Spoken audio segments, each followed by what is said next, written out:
Nous accueillons sur la Web TV Business France Monsieur Gérald Petit, donc directeur Côte d'Ivoire et pays donc suivis.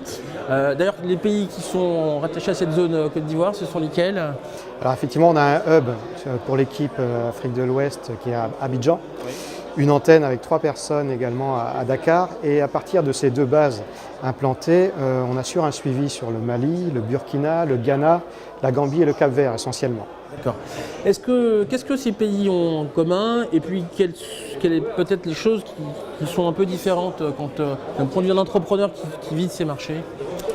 On l'a entendu ce matin tout au cours de l'atelier, ce qu'ils ont en commun, c'est cette dynamique de croissance et à la fois ces besoins sur tous les biens d'infrastructure, mais aussi des technologies numériques. Ça, c'est lié à l'expansion à la fois économique mais aussi démographique de ces pays. Ce qui les différencie, c'est le niveau de maturité dans ce développement. On s'aperçoit effectivement que la Côte d'Ivoire a un point d'avance sur les autres et qu'elle est en termes de hub très bien positionnée sur le plan géographique, mais aussi au niveau des infrastructures, aéroports, ports, routes et rails. Oui. On voit que la Côte d'Ivoire peut servir de tête de pont pour une entreprise qui se lance sur cette partie du monde. Okay. Et alors, il y a une problématique, c'est le rôle du secteur public par rapport au secteur privé. Est-ce que vous nous en dire quelques mots? Oui, alors surtout quand on se positionne dans l'optique d'une entreprise française qui se projette sur cette zone, il peut y avoir 2 approches différentes. Sur le secteur privé, c'est à privilégier dans un premier temps, puisqu'il peut y avoir des garanties liées au financement. Et il faut trouver le bon partenaire. Pour ça, il y a des relais sur place, notamment Business France. Et sur le secteur public, ça a été évoqué aussi ce matin. À la fois, il faut être méfiant, vigilant, mais aussi ne pas hésiter à y aller lorsqu'il y a des bailleurs de fonds qui soutiennent des projets. D'accord.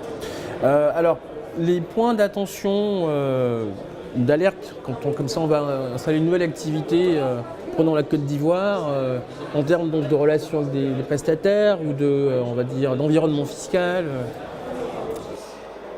Il y a plusieurs étapes. D'abord, la première des choses, c'est qu'il faut s'inscrire dans du temps long. On est sur des projets, il faut identifier les bonnes personnes, et ça, c'est une phase d'appréhension, de découverte qui va prendre du temps. Et il faut, je pense pour une entreprise, ne pas hésiter à frapper à beaucoup de portes parmi les conseillers et les dispositifs français qui sont sur place, mais d'autres aussi, et s'inscrire sur une démarche de long terme avec un financement associé surtout. Et donc du coup, vous conseillez les entrepreneurs, les entreprises sur ces différentes étapes. Est-ce que vous nous citez des secteurs que vous trouvez particulièrement dynamiques ou des entreprises dont vous voulez parler aujourd'hui? Alors des entreprises, c'est encore trop tôt puisque je prendrai mes fonctions dans quelques semaines, mais des secteurs, ce sont ceux en fait qu'on a mis en exergue dans notre programmation d'événements sur l'année 2018. On retrouve les biens agroalimentaires, des technologies numériques, des systèmes de transport intelligents qui vont accompagner les grands projets comme le métro d'Abidjan, mais tout autour, il faut des fournisseurs de rang 2, rang 3. Donc on voit bien qu'il y a beaucoup d'opportunités, moi je dirais dans tout ce qui est infrastructure et biens alimentaires, qui permettent d'accompagner le développement de ces pays. Alors on va terminer sur une question, c'est celle de l'industrialisation de ces pays. On en parle depuis beaucoup d'années. Qu'est-ce qui fait que ça met autant de temps pour qu'il y ait vraiment... alors il y a des questions de financement, mais pour qu'il y ait une prise massive, un investissement massif dans l'industrialisation? Dans le secteur industriel, ce qui a longtemps freiné les investisseurs, puisque là il y a une vraie prise de risque, puisqu'il faut s'implanter et mettre des capitaux sur place, ce n'est pas seulement la prise de risque liée au marché, c'est souvent aussi la fourniture en électricité, en énergie.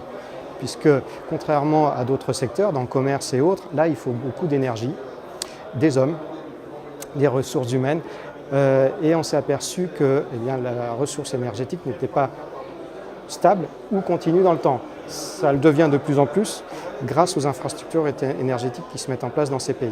Donc c'est le plus gros frein de votre point de vue, c'est cet accès à l'électricité. Oui, qui a freiné le développement dans de nombreux pays. Mais maintenant on le voit, il y a des centrales photovoltaïques, il y a des systèmes qui permettent une électricité moins chère, mais surtout stable et continue dans le temps. D'accord. Écoutez, merci beaucoup, Monsieur Gérald Petit, pour votre intervention donc sur cette Web TV Business France.